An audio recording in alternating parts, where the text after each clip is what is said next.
Well, I'm very happy to be here today to tell my story of how I got involved in Africa and the building of the Constituency for Africa. My name is Melvin Foote. I'm the president and CEO of the Constituency for Africa, otherwise known as CFA. We were founded in 1990 as a project of the Relief and Development Agency, AfriCare. We became an independent organization in 1994, and I became the CEO, the president of it. The mission of CFA is to educate Americans about Africa, to improve cooperation and coordination among the various organizations that work on African issues, to mobilize the African diaspora to support Africa, to get all the Black organizations to work more closely together in the effort to help Africa. And we look to shape U.S. policy toward Africa. The ultimate goal is for the United States to do better in its support for Africa, to have more robust programs, and to make sure we have an impact on the ground in Africa. I've always been involved in efforts to help Black people. I grew up in the 60s in Rockford, Illinois. This was during the time of the Vietnam War, the Civil Rights struggle, the Black Power movement, Martin Luther King, and so I grew up in that time. And so I went to school out in Colorado. I played basketball in high school, and I was really good. So I had several scholarship offers. I wanted to get away from Rockford, which was a factory town, and no stimulation whatsoever. And I wanted to see something else. So my criteria for choosing a college to go to was which one is farthest away from home. So I ended up in a place called Gunnison, Colorado, which is 200 miles southwest of Denver. It's way up in the Rocky Mountains, 11,000 foot elevation. And that was the farthest away from home that I had a scholarship offer.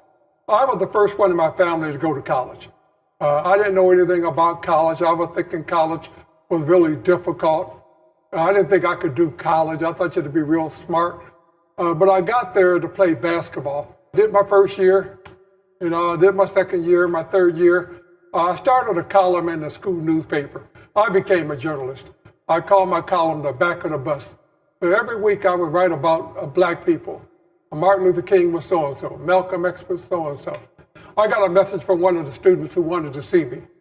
And I was kind of nervous about that. Oh, somebody want to talk to me? And so we met in the student union. He was a white guy out of Michigan. And he was a former Peace Corps volunteer in Ghana. While he was in Ghana, he fell in love with his counterpart, who was Ghanaian. And he wanted my opinion about interracial marriage. Well, you love who you love. I can't tell you who to marry or not. Right. But what is this Peace Corps? So he told me about the Peace Corps, and my light bulb went off. I said, boy, I would like to join the Peace Corps, and I'd like to go to Africa. So I put in my application, and I didn't hear anything for 6 months.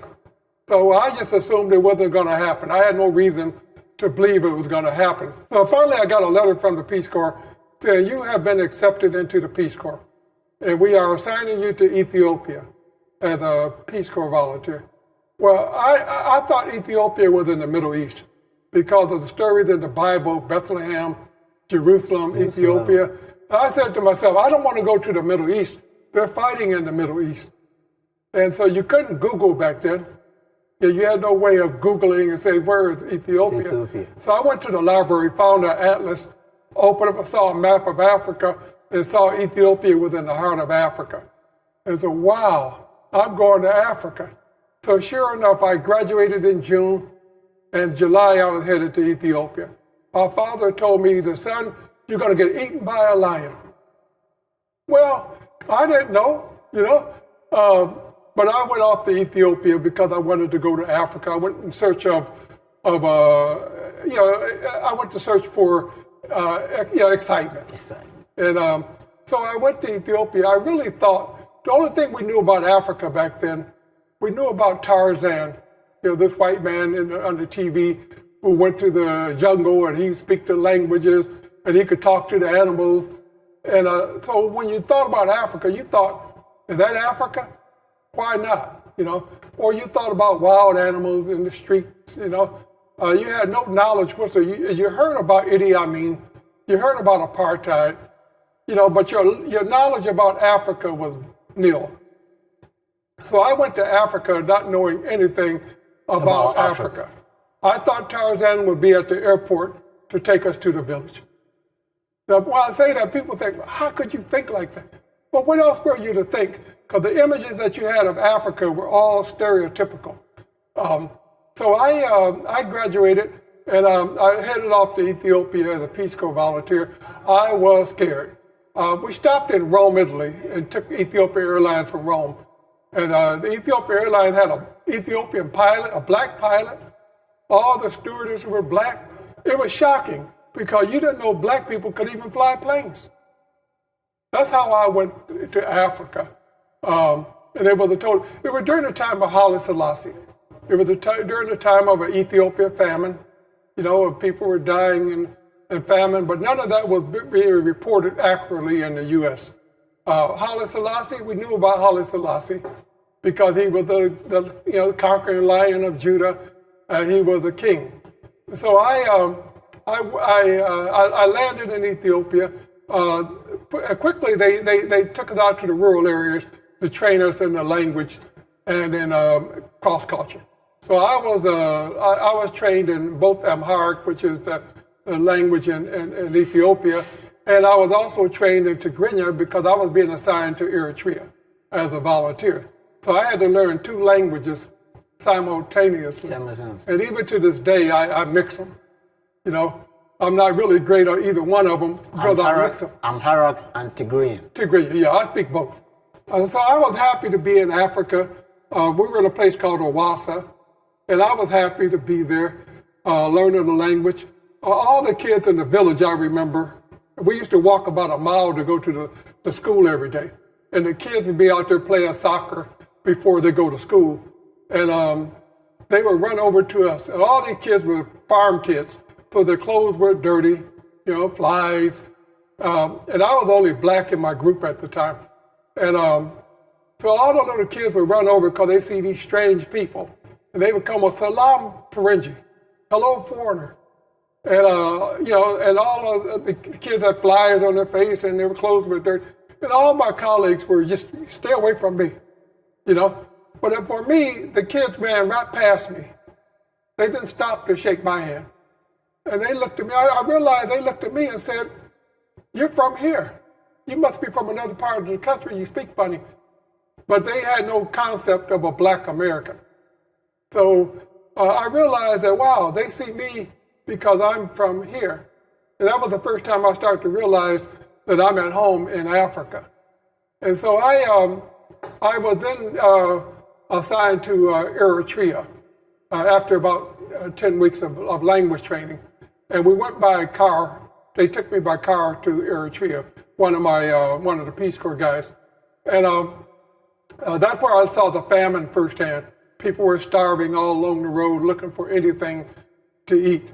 And Peace Corps didn't tell you that, there was a famine going on. They didn't brief you on that, They didn't tell you that there was a war going on in Eritrea. So I get to Asmara, and Asmara is the most beautiful city you ever want to go to. The Italians have made Asmara their capital in Africa. And so you had the pensions, you had palm trees down the main boulevard, a beautiful climate, everything looked beautiful in Asmara. I couldn't believe my eyes. So I'm in Africa in this beautiful place called Asmara. So the first day I was on the Ethiopian New Year, which is in September. Ethiopia has a 13-month calendar. So I'm in my hotel room, beautiful day outside, and it was a holiday because it was a New Year's Day. And so I'm in my hotel, and around 6 o'clock, I'm hearing this noise, boom, boom, pow, pow, boom, boom. I'm thinking it's New Year's Day, it's like the 4th of July, maybe they're celebrating with fireworks. So I put on some clothes, gonna go out to the streets to watch the festivities. And the woman downstairs said, you can't go out there. So I went back up to our room and looked out my window. There were tanks in the street, machine guns going, bullets, flames flying over. The war had broke out. And Peace Corps didn't tell me there was a war. So after a while it eased up and they quieted things down. So I went outside and tried to figure out what was going on and nobody told me. So I learned that the rebels had invaded the city and they have fought the rebels back. And, so I stayed there in Asmara for a year. I worked at the YMCA coaching basketball, teaching English and that kind of thing. One day I got a message from the U.S. Embassy saying, be at the airport at 2 o'clock today, bring one bag, you're being evacuated. And so I was evacuated that day, and I was, that's when the war really broke out that day. They sent me to Harar, which is in the eastern part of Ethiopia. It was in a Muslim area, a Muslim city. And they had a YMCA in the Muslim city, Young Men's Christians Association in the Muslim old city. And I didn't have enough knowledge to understand that, hey, this may be something like imperialism. So I spent some time there. And I tried to get the kids in the community to come to the YMCA to play table tennis and basketball. And they would tell me, no, we can't go to the Christian house, we're Muslim. I couldn't understand any of this. So I stayed in Asmara, a beautiful place, totally different from Eritrea, but it was still a very nice place in the old city and all of that. I stayed a third year. The third year is when they deposed Haile Selassie, and the revolution ensued.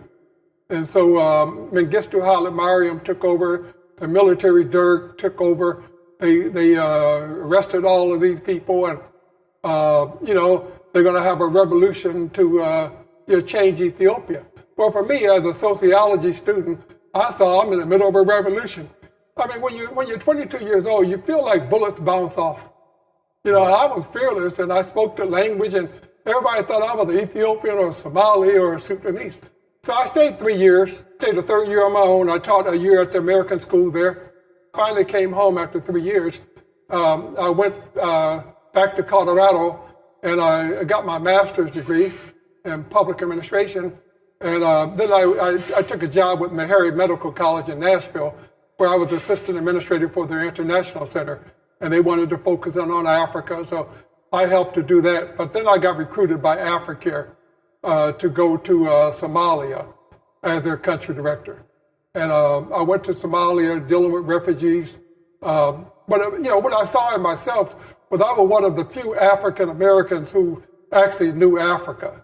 You had a lot of African Americans who had the red, black, and green flag and talking about Africa, but had not been to Africa. Or if they'd been there, they only went for a conference.